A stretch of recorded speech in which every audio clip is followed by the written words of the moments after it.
Welcome to hope and heart. నమస్కారం సత్యానంద్ గారు. నమస్తే సార్. నమస్తే. ఎలా ఉన్నారు? బాగున్నాను సార్. సో దాదాపు 4 దశాబ్దాల అనుభవం కదా? అవును సార్. 73లో మొదటి సినిమా రిలీజ్ అయింది.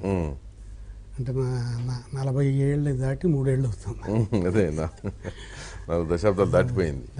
జనరల్గా ఏంటంటే రైటర్స్కి ఇంత లాంగ్ కెరీర్ అనేటప్పటికి పెన్నులు ఇంకో అయిపోతూ ఉంటుంది. అదే కానీ మీ విషయంలో అలా జరగట్లేదు. అదేనండి. ఇప్పటి తరం రచయితలతో కూడా పోటీ పడేటట్టుగా ఉన్నారు. అంటే మీ టాలెంట్ ఏంటి మీ ప్రత్యేకత? ప్రత్యేకత ఏమీ లేదండి. మారుతున్న జనరేషన్ని చూస్తూ మారటం ఒకటండి. ఓకే. ఎందుకంటే అప్పుడు మంచి కథలు రాసేవాళ్ళు, సీరియస్గా ఉండేవి సబ్జెక్టు. ఇప్పుడు జనరేషన్కి అలాంటి కథే ఇంకో రకంగా కావాలండి. వేరే కోణంలో ఉండాలి మ్యాటర్. అదే ఇంకో రకంగా కావాలా. ఇంకో రకం ఏమిటన్నది పట్టుకోగలిగితే పట్టేశారా? ఇంచుమించు మరి రన్ అవుతున్నాం అంటే పట్టినట్టు. సర్క్యులేషన్లో ఉన్నారంటే పట్టుకున్నట్టే కదా. బాగానే జరుగుతుందండి. ప్రాబ్లం వల్ల ఏమిటంటే అండి, అప్పుడు కథకి ఇంపార్టెన్స్ ఉండేది. ఇప్పుడు కథకి ఇంపార్టెన్స్ తగ్గిందండి. ఎక్కువ డైలాగ్స్ అండ్ ట్రీట్మెంట్. సో ఈ రెండింటినీ కూడా మనం కొంచెం జాగ్రత్తగా కాసుకోగలిగితే, నేను అందుకనే రీసెంట్ టైంలో ఎక్కువ స్క్రీన్ ప్లేకి ఎక్కువ ప్రిఫరెన్స్ ఇస్తున్నాను చేయడం కూడా. అంటే నా ఉద్దేశంలో సార్, డైలాగ్ లేకుండా సినిమా తీయచ్చు. మన శ్రీనివాసరావు గారు పాటలు లేకుండా సినిమా తీయచ్చు, ఆర్టిస్టులు లేకుండా కూడా సినిమా తీయచ్చు. బట్ స్క్రీన్ ప్లే అన్నది లేకుండా సినిమా తీయలేరండి. అంటే 3 షాట్లు సినిమా అయినా 3 వరుసలో పెడితే అది స్క్రీన్ ప్లే అవుతుంది. సో అందుకని దాని మీద కనుక కరెక్ట్గా కాన్సన్ట్రేట్ చేస్తే ఇంకా కొంతకాలం ఉండడానికి ఛాన్స్ ఉందనిపిస్తుంది. అవునా? అంటే ఇప్పుడు వస్తున్న సినిమాల్లో స్క్రీన్ ప్లేకి అంత ప్రాధాన్యత ఉండలేదని కూడా ఒక విమర్శ ఉందండి. ప్రాధాన్యత ఉండనివి అలాగే వెళ్ళిపోతూ ఉంటాయండి. అదే పొద్దున వచ్చి సాయంత్రం వెళ్ళిపోతుంటాయి. ప్రాధాన్యత ఉన్నది డెఫినెట్గా బాగానే రన్ అవుతూ ఉంటుంది. ఎందుకంటే సినిమా అనేదానికి ఎంత ఏది చెప్పినప్పటికీనండి, స్క్రీన్ ప్లే అన్నది సరిగ్గా లేకపోతే చెడ్డ కథ. ఆయువు పట్టు లాంటిది సార్. ఆయువు పట్టు లాంటిదా? ఇంచుమించు ఆయువు పట్టేనండి. అంటే మంచి కథకి చెడ్డ స్క్రీన్ ప్లే ఉంటే ఫ్లాప్ అవుతుంది. ఓకే. చెడ్డ కథకి మంచి స్క్రీన్ ప్లే ఉంటే సక్సెస్ అవుతుంది. సో అందుకని కాన్సన్ట్రేషన్ మోర్ స్క్రీన్ ప్లే మీద ఉండాలి. మీరు అన్నట్టుగా అది కొంచెం తక్కువైందండి. దాంతోనే ఎక్కువ నా ఫ్లాప్లు కనిపించడం జరిగిపోతుందండి. ఓకే. ఇప్పుడు మీరు రీసెంట్గా సోగ్గాడే చిన్నాయన కదా రాసింది? అవునండి. అది వాళ్ళే వచ్చి అడిగారా? అంటే నన్ను డైరెక్టర్ అబ్బాయి పాపం చాలా తెలివైన కుర్రాండి. ఆ అబ్బాయి కళ్యాణ్ అని, అతను ముందులో రామ్మోహన్ అన్న ఆయన కథ అయింది, ప్రొడ్యూసర్ కమ్ డైరెక్టర్ అది. సో వాళ్ళు అనుకుంటున్నప్పుడు నన్ను ప్రిఫరెన్స్గా పిలుద్దాం అనుకున్నారు.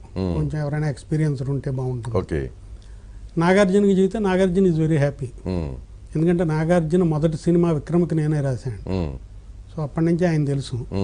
సో ఆయన కూడా నేను కలవగానే మీ ఎక్స్పీరియన్స్ కొంచెం కావాలండి ఇదేది అని చెప్పారు. సో దానికి కూర్చుని కొంచెం చేసేటప్పటికి అది అనుకున్నది ఎలా అనుకున్నామో కొత్తగా ఉండాలి స్క్రీన్ ప్లేలో అన్న అది కరెక్ట్గా వచ్చింది. ఓకే. దాంతో అది బాగానే సక్సెస్ అయింది. అవును, సినిమా బాగా నడిచింది. అదే సార్. మీరు అంటే సినిమా ఇండస్ట్రీకి విషయం వస్తే జనరల్గా ఏంటంటే రైటర్స్ చాలా మంది కథలు పట్టు తిరుగుతుంటారు. ఇప్పుడు కూడా చూస్తున్నాం కదా. రైటర్గా సక్సెస్ అవటం అంటే ఆషామాషి విషయం కాదు. అవునండి. మిగతా వాళ్ళది ఒక ఎత్తు, రైటర్ది ఒక ఎత్తు. ఎందుకంటే చాలా మంది వస్తుంటారు ఏదో కథ వేసుకుని ఒక్కసారి వినండి చాలంటూ బయలుదేరుతుంటారు. అలా మీ ప్రస్థానం కూడా అలాగే మొదలైందా లేకపోతే? నాది తమాషా కారణం చెప్పాలంటే అండి, ఓకే, మా మదర్స్కి ఎల్డర్ బ్రదర్. ఓకే. సో నేను అసలు ఆ సరదా మీద ఆయన్ని చూసి చదివే రోజుల్లోనే సినిమా పోదాం అనే ఉద్దేశం ముందు నుంచి ఆ పురుగు పుట్టిన పద్ధతి. ఓకే, అట్లా అక్కడ పుట్టింది పురుగు. అంటే సినిమాల్లో ఏం చేద్దామని అనుకున్నారు అప్పట్లో? అంటే సినిమాల్లో నాకు అంతకుముందు చిన్న మ్యాగజైన్స్ లో రాయటాలు ఉండేది. సో రాయడం చేద్దాం, రాయడం నుంచి ఇంకేం చేయగలం అన్న తర్వాత చూద్దాం అన్నది మటుకు ఉందండి సినిమాకి రావాలని. సో డైరెక్ట్గా ఆ టైంలో ఇంచుమించు 72 టైము ఎప్పుడు 71లోనో కాలేజ్ అవగానే డైరెక్ట్గా వచ్చాను. డిగ్రీ చదివారా? డిగ్రీ అండి, రాజమండ్రి. వచ్చిన తర్వాత డైరెక్ట్గా ఆయన్నే కలిసాను. అదే మేనమావ కదా. కలిసాం కాబట్టి ఆయన మేనమామైన చాలా ఖచ్చితమైన మనిషిని వర్క్ దగ్గరికి వచ్చేటాడు. ఓకే, నువ్వు ఇలాంటివంటే లాభం లేదు, కొంతకాలం ఏదైనా పని నేర్చుకో, తర్వాత ఏదైనా రాద్దిగానన్నా. అప్పుడు హిందీ సినిమా ఆయన జీత్ అని పూలరంగడు హిందీలో తీస్తున్నాడు. ఓకే, దానికి అసిస్టెంట్గా తిరుగుతూ ఆయన హిందీ రైటర్ దగ్గర కూర్చుని ఆయన ఎలా రాస్తున్నాడు, ఏమిటి అసలు పద్ధతి, సినిమాకి ఎలా రాయాలి అన్నది ఆ టైంలో నేర్చుకున్న తర్వాత ఈయన అవకాశం ఇచ్చారు. మీకు అప్పుడు హిందీ రాదుగా? హిందీ రాదండి, కాకపోతే తెలుగు పూలరంగడు సినిమా హిందీలో తీశారు. ఓకే, నేను రైట్స్ కొని తీశాను. సో ఈ సినిమా ఉంది కనుక దీనిది ఇలా ఉంది, దీంట్లో ఇలా మారుస్తున్నారు అన్నది తెలుసండి. హిందీ రీజనబుల్గా అర్థమయ్యే లెవెల్, సినిమాలకు కావాల్సిన హిందీ వచ్చండి, పెద్ద కవిత్వం ఇది అందుకనే అర్థమైంది. సో ఆయన ద్వారా ఫస్ట్ సినిమా కూడా ఆయన ఉద్దేశం లేదండి నా మీద, ఏదో నమ్మకం కలగల, ఏదో ఒక ముందు ట్రీట్మెంట్లో రాయను, ఒక కథలా రాయి అన్నాడు. ఒక పాయింట్ చెప్పి పాయింట్ ఆయనే చెప్పారు. అది రాసిన తర్వాత ఆయన చూసి పర్వాలేదు బాగానే ఉంది, షూటింగ్ రా చూద్దాం అన్నాడు. ఆ వేళ కృష్ణ గారితో సాంగ్ అండి, సాంగ్ గబుక్కుని ముందు ఒక సీన్ కావాల్సి వచ్చింది.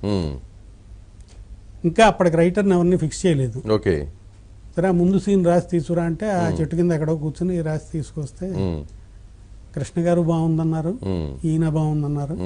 సరే ఒక వర్షన్ రాయి చూద్దాం అన్నారు. అక్కడి నుంచి అట్లా అనుకోకుండా యాదృచ్ఛికంగా అయిపోయింది. ఆ సీన్ ఏంటి అసలు? అది ఒక సాంగ్ ఉంటుందండి, హీరోయిన్ సోలో సాంగ్, తుర్రు పెట్ట అనే సాంగ్. ఆ సాంగ్ చివరిలో హీరో హీరోయిన్ల మధ్యన క్లాష్. ఓకే, హీరో వచ్చేదో ఒకటి అనేటప్పటికి ఈ అమ్మాయి ఒకటి అంటుందా, హీరో ఒకటి అంటాడు, అది సీన్. ఈ సీన్ రాయంటే సరే రాశాను. ఆ మేనరిజం ఏదో పెట్టామండి, అది కృష్ణ గారికి నచ్చింది, ఈయనకి డైలాగ్ బాగానే నచ్చింది. తర్వాత నుంచి ఫుల్ స్క్రిప్ట్ రాసి తీసుకురా చూద్దాం. రాసిన తర్వాత మటుకు చాలా ఎక్కువ నేర్చుకోవడం జరిగిందండి. అంటే ఎంత రాయకూడదు సీన్ అంటే, ఏ సీన్ ఎంత రాయాలి. అంతకుముందు నేను ఆత్రేయ గారి దగ్గరికి పాటలు రాయించడానికి వెళ్ళేవాడిని, ఆయన దగ్గర కొంత నేర్చుకోవడం జరిగింది. అంటే సినిమాకి చెప్పేది అందరూనండి, ఈ డైలాగ్ పెద్దది ఉంటే బాగుంటుంది అంటారు, కానీ ఆత్రేయ గారు చెప్పిన, నాకు అప్పుడు చెప్పిన గురువు యాదుడు సుబ్బారావు గారు చెప్పిన బ్రివిటీ, ఎంత చిన్న దాంట్లో ఎంత పెద్ద చెబుతాం అన్నదే కావాలి. ఎందుకంటే సినిమా ఉండాలి అంతే, పైగా సినిమా బొమ్మ కనిపిస్తుంది, ఇంకా నువ్వు ఎక్కువ చెప్పడం దేనికైనా బొమ్మలోనే చెప్పాలి కదా ఎక్కువ అన్నది లెక్కండి. సో ఆ ప్రాక్టీస్ చెల్లుబాటు అయ్యి, ఎందుకంటే నాటకాల మీద నుంచి వచ్చాయండి పౌరాణికాలు, చెల్లుబాటు అయింది. కానీ సాంఘికాల్లో మాకి పైగా రేడియో నాటిక్ అయితే మనం, నేను వస్తున్నా అనుకోండి, మీరు గబుక్కున సత్యానంద్ రా అనాలి, ఎందుకంటే వచ్చినాడు సత్యానంద్ తెలియదు కనుక. సినిమాలో అయితే కనిపిస్తున్నాడు, రావయ్య అనొచ్చు. అంతంత చిన్న దగ్గర నుంచి చెప్పారండి, అవి చాలా హెల్ప్ అయిందండి వాళ్ళకి. ఎంత వయసు అప్పుడు మీది? 22 అయ్యి 23 అండి. 23 కాలేజీ అయిన 18-19 ఏళ్ళకి కాలేజీ అయిపోయిందండి. వచ్చిన 2 ఏళ్ళకి మైదార్ మళ్ళీ అండి. ఓకే, అంటే ఇప్పుడు మీ ఫాదర్ ఏం చేసేవాళ్ళు అసలు? మా ఫాదర్ హనుమంతరావు గారిని, ఆయన కోఆపరేటివ్ డిప్యూటీ రిజిస్టర్. ఓకే, ఆయన కాకినాడలో రిటైర్ అయిన తర్వాత కాకినాడలో సెటిల్ అయ్యారు. ఆయన కోఆపరేటివ్ దీంట్లో పెద్ద ఉద్యోగం. సరే మా మదరు, మా ఫాదరు, 4 బ్రదర్స్, మేము, మా సిస్టరు. సరే అందరూ కుదురుగాను బాగానే ఉన్నారు అనుకునే టైంలోనే మా ఫాదర్కి కొంచెం ఇబ్బంది అయ్యేటట్టుగా నేను తయారయ్యాను అన్నమాట. అంటే ఆయన ఇంజనీర్ చదివించాలని నాకు మ్యాథమెటిక్స్ తీయించాడు. నాకు తలనొప్పే మ్యాథమెటిక్స్ అండి. అందుకని సాధ్యమైనంత మట్టుకు అది అవాయిడ్ చేసి అప్పటికే సినిమాల మీద ఉద్దేశం ఉండేది. సరే ఇంకెలా లాభం లేదని వన్ ఫైన్ డే బయలుదేరి చెప్పారా? ఏమంటే ఈ సినిమా వాళ్ళల్లో సగం మంది చెప్పబెట్టకుండా వెళ్ళే వాళ్ళే ఉంటారండి. సగం మందిలో అంటే వెళ్ళిపోయిన తర్వాత ఒక 15 రోజులు తెలిసింది. వచ్చి మా ఫాదర్ వచ్చేయమన్నారండి. వచ్చేయంటే కాదు రైటరు ఇది ఏదంటే, నువ్వు ఏదైనా రాస్తే కావాలంటే అక్కడ కూర్చొని రాయి, ప్రింట్ చేయించడానికి నేను డబ్బులు ఇస్తాను, నీకు ప్రింటింగ్ చేయించరా. కాదు సినిమాలు అన్నా. ఆయన మా అంకుల్ దగ్గరికి వెళ్ళి సుబ్బారావు గారి దగ్గరికి ఇలాగ వీడంటే ఆయన చాలా ఖచ్చితంగా చెప్పాడు, వాడు పైకి వస్తాడో రాడో నాది బాధ్యత కాదు, ఇక్కడ ఎవరికి గ్యారంటీలు అసలు ఇవ్వలేరు, చూసి జాలిపడగలను, కావాలంటే కాబట్టి ఇంట్లో ఓ పూట భోజనం భోజనం పెట్టగలను, కావాలంటే మేనమావన్ కనుక ఇంకో పూట కూడా పెట్టగలను, వాడు తప్పిస్తే అవును ఇవ్వనని చెప్పేశారండి. మా ఫాదర్ మరి ఇలా అంటున్నారు ఆయన, ఏం చేద్దాం మనం వచ్చేసాను, లేదు ట్రై చేస్తాను. అలా కొంచెం చిన్న ఘర్షణతోనే సెటిల్ అవ్వడం ఓకే. జరిగింది. మొండికేశారు. జనరల్గా ఆ రోజుల్లో మొండికేయటం కొద్ది కష్టం కదా. కష్టం అండి, ఇంకా మొండికెయ్యకపోతే మనం అనుకున్నది చేయలేమనే పరిస్థితి వచ్చింది. సో అప్పటికే మీ మీద మీకు నమ్మకం కొంత ఏర్పడి ఉండాలి. ఉందండి. అంటే అప్పటికే కొంచెం స్టాండర్డ్ మ్యాగజైన్లు, భారతి, కొన్ని ఆంధ్రజ్యోతిలో కూడా అప్పట్లో మ్యాగజైన్లో రాశాను స్టోరీస్, ఓకే, పోయిటరీ రాసేవాడిని. సో నా మీద నాకు రాస్తాను అనే నమ్మకం ఉండేది, అందుకని రాయగలను అనే దీంతో మొండికేసేసేటప్పటికి ఏం చేస్తారంటే పెద్దవాళ్ళు ముందు ట్రై చేస్తారు, చెప్పి చూస్తారు, తినకపోతే వదిలేస్తారు. సో సక్సెస్ఫుల్ రైటర్గా పేరు తెచ్చుకున్నాక ఏమన్నారు మళ్ళీ ఆయన హ్యాపీ అండి. అంటే నా దగ్గర ఎక్కువ చూపించకపోయినా తర్వాత నా దగ్గరికే వచ్చి ఉండేవారండి. మెడ్రాసు మా మదర్ ఫాదర్ వాళ్ళు, ఆయన ఫ్రెండ్స్ దగ్గర, వాళ్ళ దగ్గర వాడి గురించి వచ్చింది పేపర్లో, ఇది వచ్చింది, ఈ సినిమా వస్తుంటే పదండి ఈ సినిమాకి వెళ్దామని చాలా హ్యాపీ ఫీల్ అయ్యి. ఓకే. మిగతా మీ బ్రదర్స్ అంతా ఉద్యోగాల్లో సెటిల్ అయిపోయారా? ఒక బ్రదర్ డాక్టర్ అండి, ఆయన చెన్నైలో సెటిల్ అయ్యాడు. ఇంకో బ్రదరు నా ఆఖరతను కర్నూలులో పెద్ద ప్రైవేట్ కంపెనీలో చీఫ్గా సెటిల్ అయ్యాడు, అకౌంటెంట్గా. ఇంకో బ్రదర్ మా ల్యాండ్స్ చూస్తున్నాడు ఊళ్ళో ఇప్పటికి. ఇంకా ఆయన నాకంటే పెద్ద ఆయన, సో ఇంకా ఆయన అక్కడే ఉండి ఫ్యామిలీతో అదే చూస్తున్నాడు. అంత వ్యవసాయం. ఆయనకి ఒక స్కూల్ కూడా ఉందండి, ఆ స్కూల్ చూస్తూ, కాన్వెంట్ స్కూల్, అది చూస్తూ వ్యవసాయం దగ్గర, అన్నవరం దగ్గర అండి, కాకినాడ మా సెటిల్ అయిందండి, అందుకని అన్నవరం దగ్గర చూస్తూ అక్కడ సెటిల్. ఓకే. సో మీకు వచ్చేవాళ్ళకి చెప్పాలంటే ఇండస్ట్రీలో ఆదురు సుబ్బారావు గారు మీకు గాడ్ ఫాదర్ అంతేనండి, ప్రారంభ దశలో. అవునండి, వేలు పెట్టి నడిపించారు కొంత. అంతే తప్పకుండా అండి. కాకపోతే ఏమిటంటే చాలా క్రూయల్ గ్రాండ్ ఫాదర్, అదే గాడ్ ఫాదర్ అండి. అంతే. అంటే అలా ఉండడం వల్లనే కొంచెం ఇలా బెటర్ అయ్యానేమో అనిపిస్తుంది. ఏదో మనవాడు కదా సర్లే అని చూసుకుని ఆయన ఎవరి చేత జయించి వీడు చేశాడని ఇలా అనేసి ఉంటే నేను రాసినవి చింపేస్తూ ఉండేవాడు 2-3 సార్లు. రాస్తే కానీ చింపేసి మొహం మీద కేసు కొట్టి, అది సీన్ ఏంటి అసలు అర్థం ఉందా? సీన్లో అప్పుడు ఏమీ తెలియదు, ఇది ఎంత లెంగ్త్ రాయాలో తెలియదు, ఏదో మన ప్రతిభ చూపిద్దామని 4-5 పేజీలు రాయటం. నేను ఎవరికి కావాలి ఇంత పేజీలు?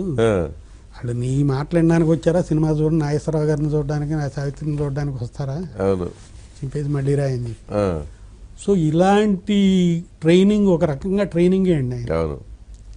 That hard training. అప్పట్లో మీరు సరిగ్గా అర్థం చేసుకున్నారా లేకపోతే బాధపడేవాళ్ళ? లేదండి, అర్థం చేసుకున్నా అండి. నేను ఎందుకంటే చెప్పి దాంట్లో రేదని కనిపించేది అప్పటికప్పుడు. అరే అని అంటే బాధ ఎప్పుడు వస్తుందంటే అండి, మీరు నన్ను తిట్టారనుకోండి నాకు బాధ రాదు, 4 ఉండగా తిడితే బాధ వస్తుంది. ఆ చెంపడాలు అందరి ముందు చేస్తుంటే కొంచెం ఎక్కువ బాధ ఉండేదేమో. ఇద్దరం కూర్చున్నప్పుడు చదివేవాడు, చింపేసి ఇది సీన్ ఏంటి, నేను బయటకు కొంచెం నవ్వుతూ వచ్చి బాగానే ఉందని అన్నట్టుగా నేను చేశాను. సో అది ఆ ట్రైనింగే నాకు మెయిన్ హెల్ప్ అయింది సినిమాలకి. ఇక ఆ తర్వాత ఎక్కడ వెనక్కి తిరిగి చూసుకోలేక ఇంకా లేదండి. ఆ సినిమా రిలీజ్ అవ్వడంతో అది కృష్ణప్రసాద్ గారు వాళ్ళు రిలీజ్ చేశారు, అప్పుడు అన్నపూర్ణ డిస్ట్రిబ్యూషన్ ఉంది. అది చాలా పెద్ద హిట్ అని, బాగా ఆడిందండి, పాటలు మంచి పాటలు, కోర్టు సీన్ క్లైమాక్స్ చాలా పేరు వచ్చింది రైటర్గా కూడా. దాంతో తాతినేని రామారావు గారు, పూర్ణచంద్రరావు గారు, క్రాంతి కుమార్ గారు, జగపతి రాజంప్రసాద్ 3 సినిమాలు ఒకసారి వచ్చాయి. ఓకే. రాజంప్రసాద్ గారిది మంచి మనుషులు అని హిందీ సినిమా, క్రాంతి కుమార్ గారిది ఓరోస్ అని శారత్తో తీసి అది. ఈ 3 ఒకసారి వచ్చేటప్పటికి కొంచెం మరీ చెప్పుకోవడం వచ్చిందండి. 3 మంచి కంపెనీలు, మంచి బ్యానర్లు, మంచి ప్రొడ్యూసర్లు వచ్చేటప్పటికి ఇంకా తర్వాత నుంచి వరుసగా ఎవరి 8-10 అలా రాయడం జరిగింది. ప్రతి సంవత్సరం 10 సినిమాలకు రాసేవాళ్ళ మినిమం అండి. అవునా? అంటే ఇద్దరు జాయింట్గా కూర్చోవటం, కథ తయారు చేయటం, ఆయన కొన్నింటికి డైలాగులు రాయటం, నేను కొన్నింటికి డైలాగులు రాయటం. ఓకే, పంచుకున్నాం. అలాంటప్పుడు పోటీగా అతను హోటల్లో అతను గదిలో ఉండేవాడు, నేను గదిలో ఉండేవాడు. అతను పొద్దున్న కూర్చుని 6 సీన్లు నేను రాశానయా అని నా గదికి వచ్చేవాడు. అది ఇంకా 4వ సీన్ దగ్గర ఉంది నా సీన్. అలాగా సరదాగా పోటీగా ఇంకా అక్కడి నుంచి ఇంచుమించు ఎవరి ఇయర్ ఒక ఏడాది 18 సినిమాలు కూడా కలిసి నావి 18 రిలీజ్ అయ్యాయి. ఆయన ఒక 15-20 రిలీజ్ అయ్యాయి.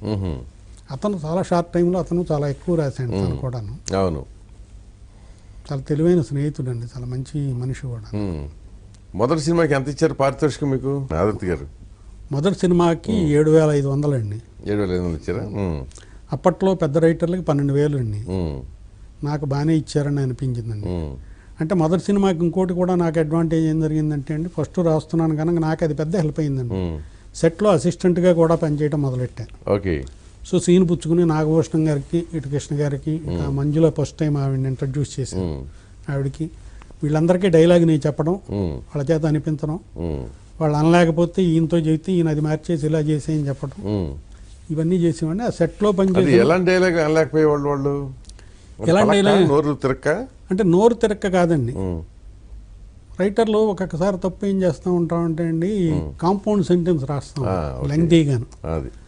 అది పెద్ద లెంగ్త్ ఉండేటప్పటికి షార్ట్ పెట్టినప్పుడు ఆ లెంగ్త్లో ఎక్కడో ఏదో మిస్ అయ్యేది, గబుక్కుని మళ్ళీ మొదటికి రావటం వచ్చింది. అప్పుడు ఈయన చెప్పింది దాన్ని సింపుల్ సెంటెన్స్ చేసి 2 సెంటెన్స్ కింద చెయ్యి, వాళ్ళకి ఈజీ అవుతుంది అని చెబితే ఆ ఒక వాక్యాన్ని 2 వాక్యాలు చేసేటప్పటికి వాళ్ళకి ఈజీ అయ్యింది.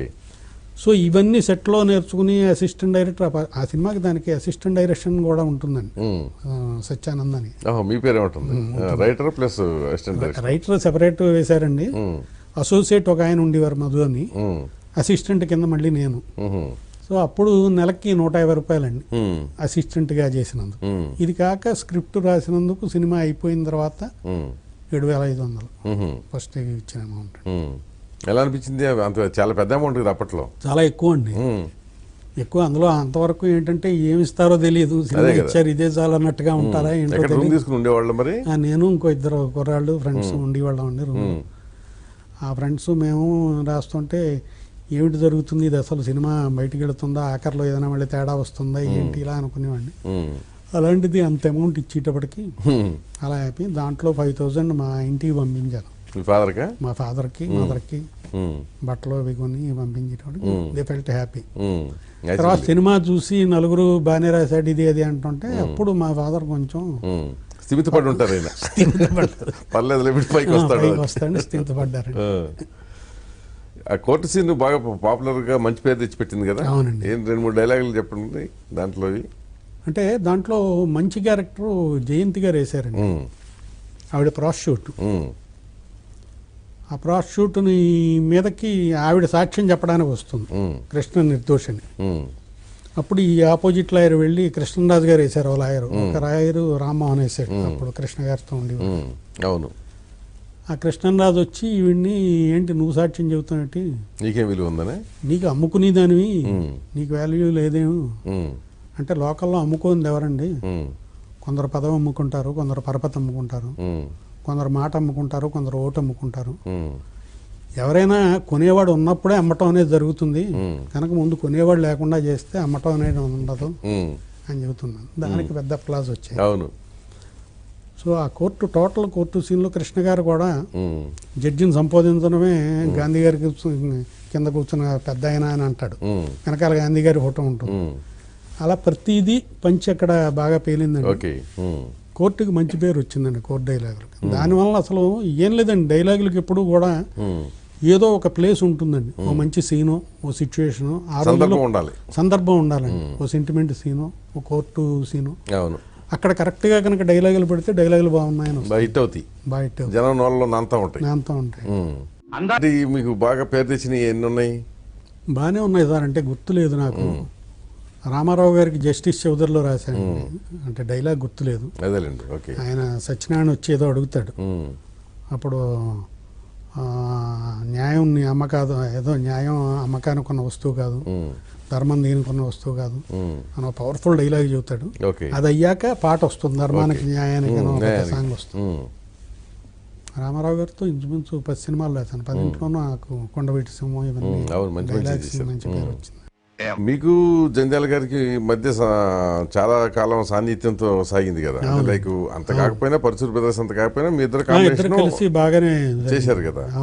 ఏంటి ఎట్లా మీ ఇద్దరి మధ్య అంత సాన్నిధ్యం ఏర్పడటానికి, తర్వాత ఎవరి దారి వాళ్ళని విడిపోవడానికి కారణం ఏంటి? అంటే నేను జంజాల కంటే ముందు వచ్చానండి. ఓకే. నేను వచ్చిన ఒక 3 ఏళ్లకి జంజాల వచ్చానండి.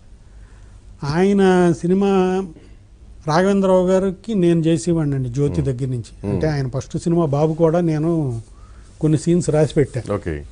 సో ఆయన జ్యోతి నేనే రాశాను.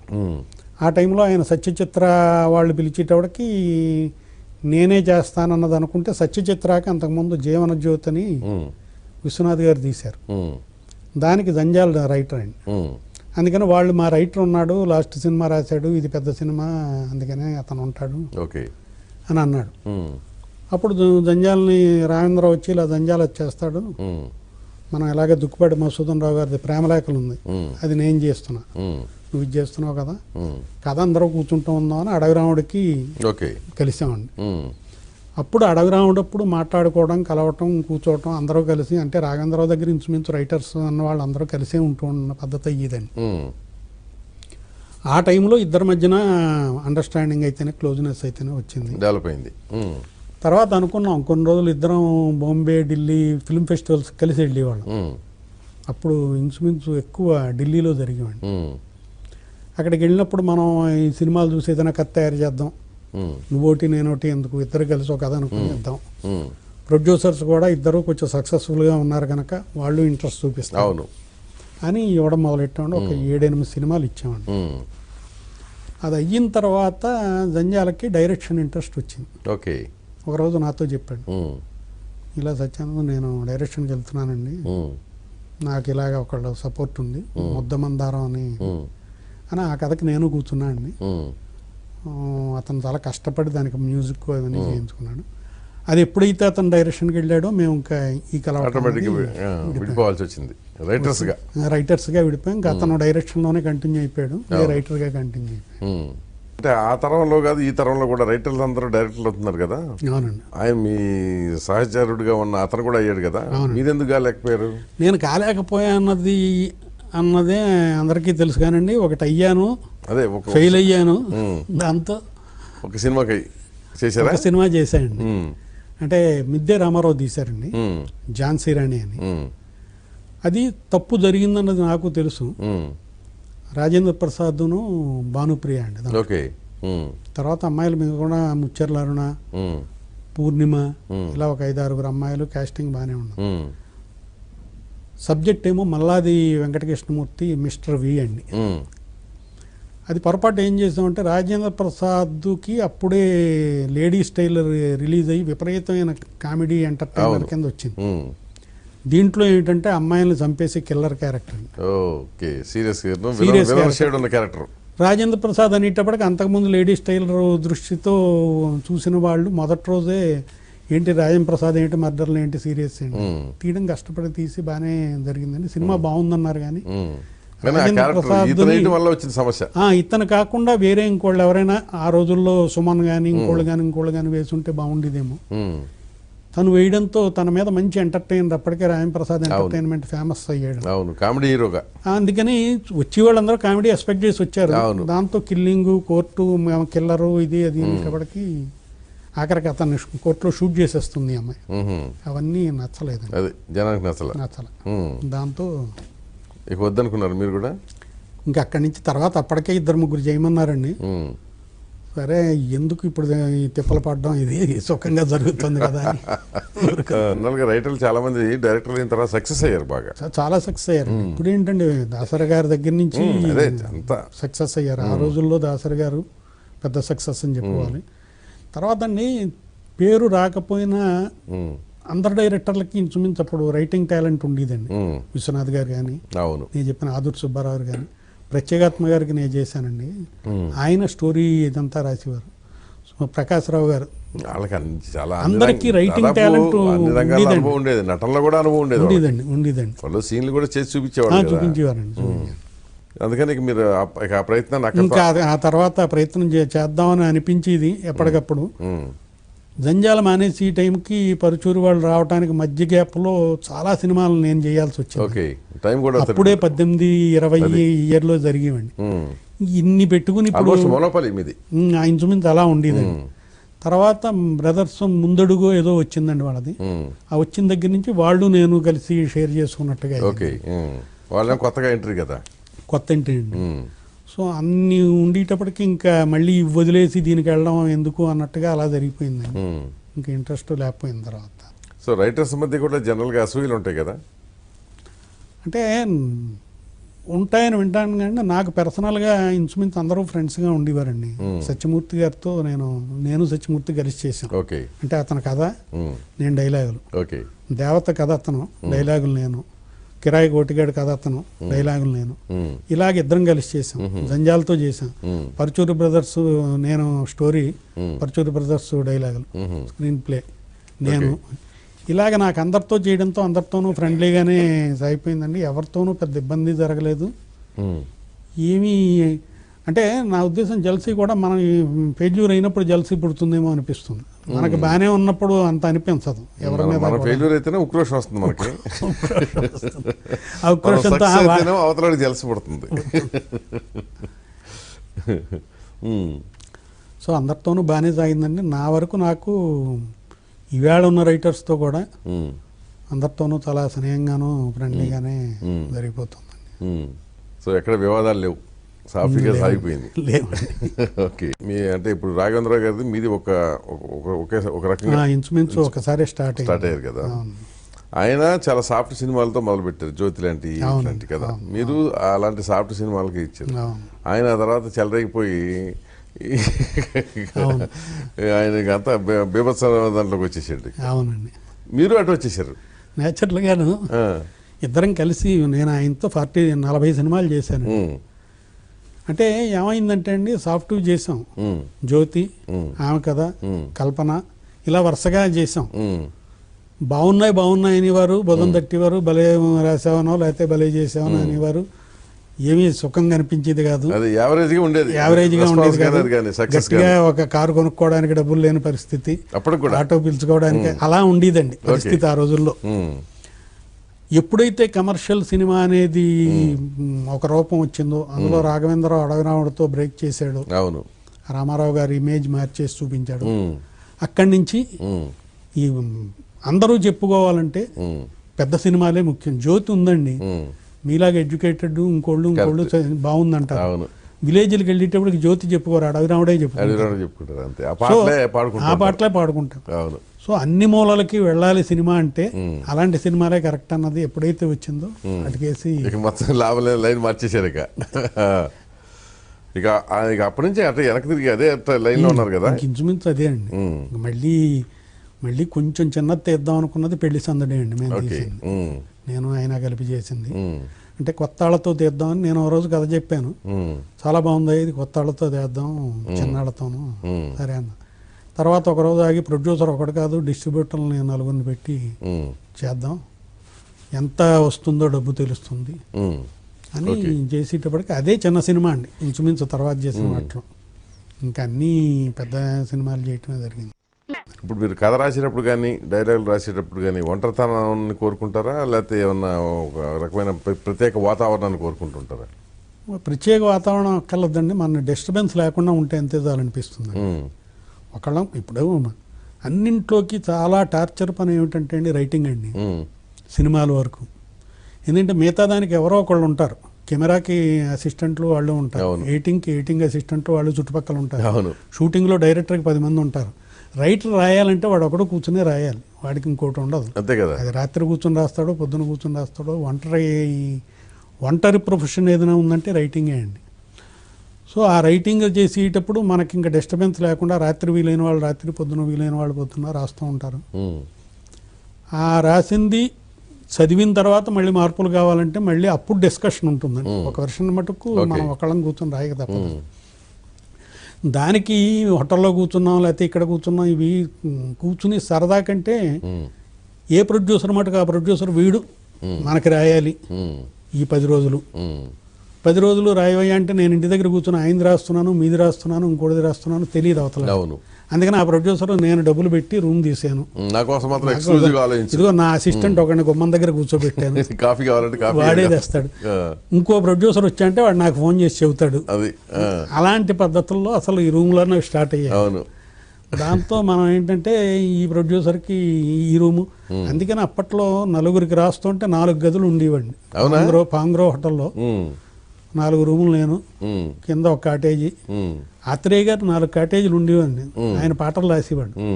అంటే ఏ ప్రొడ్యూసర్ నా ప్రొడ్యూసర్ నువ్వు కాటేజ్ పెట్టవా అక్కడికి వచ్చి కూర్చొని నీ పాట రాస్తా అన్నవాడు, ఇక్కడికి వచ్చి కూర్చొని నీ పాట రాస్తా.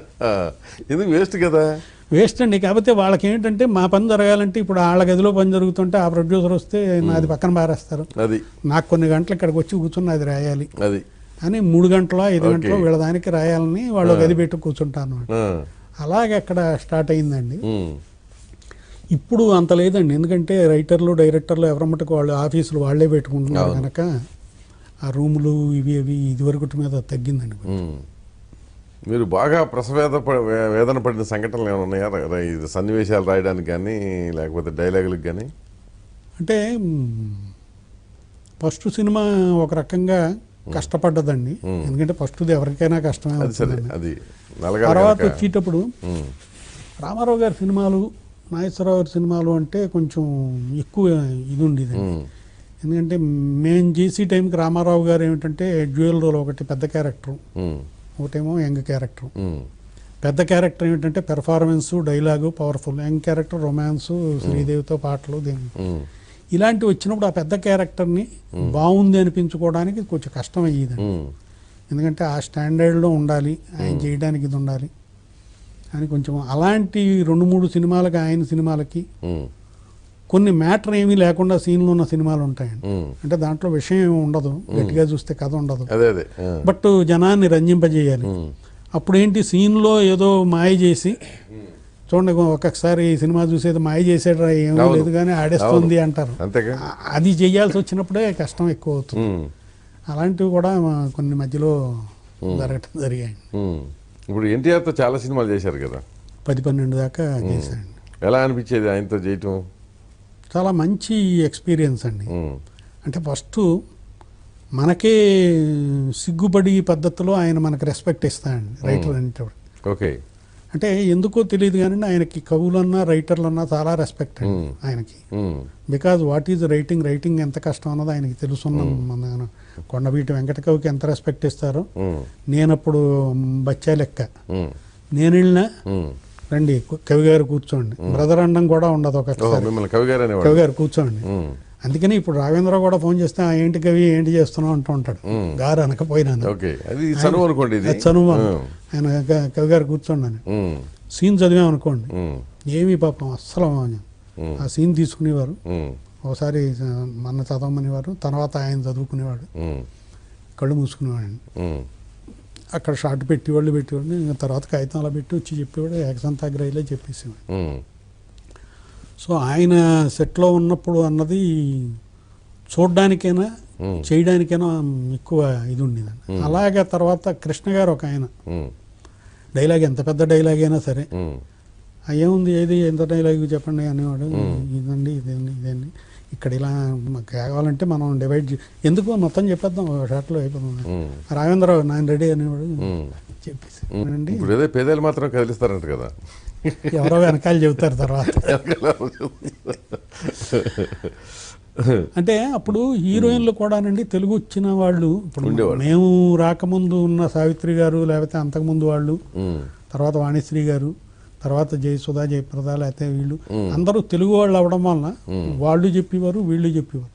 ఇప్పుడు సగం మంది విలన్స్ కానీ, అప్పుడు విలన్ ఎవరు ప్రభాకర్ రెడ్డి సత్యనారాయణ వీళ్ళే విలన్స్, రాజనాల వీళ్ళు విలన్స్ ఉండేవారు, వీళ్ళందరూ తెలుగు వాళ్ళు. అందుకని అంత తెలుగు పద్ధతి కనుక మనకి ఇబ్బంది ఉండేది కాదండి. ఇప్పుడు విలన్స్ హీరోయిన్స్ అందరూ తెలుగు ఎక్సెప్ట్ హీరోలు తప్ప.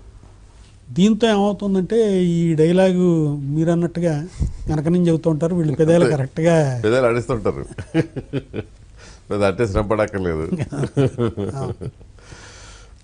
హీరోలు అందరూ కూడా తెలుగు వాళ్ళని హీరోలు కూడా పెదాలు ఆడించేవానంట, అక్కడ డైలాగులు ఏం పెద్ద చెప్పట్లేదంట ఈ మధ్య. అంటే ఈజీ కదండి పెదాలు ఆడించడం, బట్ లిప్సింగ్ అవ్వాలి కదా. అంటే ఆ తర్వాత డబ్బింగ్లో కొంచెం తంటాలు పడడం జరుగుతుందండి. డబ్బింగ్లో పెడతారు, బట్ సింక్ అవి అప్పుడు హీరోయిన్ అంటే అలాగే సార్, ఇప్పుడు పాట అంతటికి మరి అలాగే చేస్తున్నారు కదా. ఇదివరకు ఏంటంటే కరెక్ట్గా సాహిత్యానికి అనుగుణంగా పెద్దల కథలకి ఉండేవి. అవునండి, మీ టైంలో కదా. అవును, ఖచ్చితంగా ఉండాలి. అసలు ఎప్పుడన్నా ఒకసారి పెద్దలు కదులుతాయి, 90% అసలు పెదాలు కదలరు. వాడి మానాన్ని వాడు ఏదో ఎగురుకుంటూ పోతుంటారు, గెంతులు వేస్తూ ఉంటారు, మిగతా పాట ఏదో వెనకాల వస్తూ ఉంటుంది కదా. అంతే అండి. వాళ్ళు పాడుతున్నారన్న భావన ఎక్కడన్నా కలుగుతుందండి? ఉండదండి.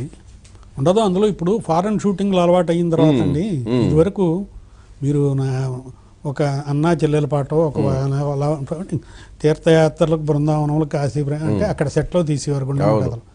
మీరు సెట్లోనే సెట్లో కనుక మీరు వీళ్ళనే చూపించడం మెయిన్, సెట్ అవసరం లేదు కదా. అంతేగా అవుట్డోర్ ఎప్పుడైతే వచ్చిందో ముందు ఫారెన్ చూపిద్దామని వీళ్ళు పాడుతూ ఉంటారో, వాళ్ళు అవన్నీ చూపిస్తూ ఉంటారు, మనం అవన్నీ చూసి బాగానే ఉంది అనుకుంటాం, వీళ్ళు పాడేయడం జరిగిపోతుంది, సీన్స్ మీద ఎక్కువ వెళ్ళిపోతూ ఉంటుంది, ఆ సీనరీస్ అన్నింటినీ చూపించడం మెయిన్ అయిపోతూ ఉంటుందండి.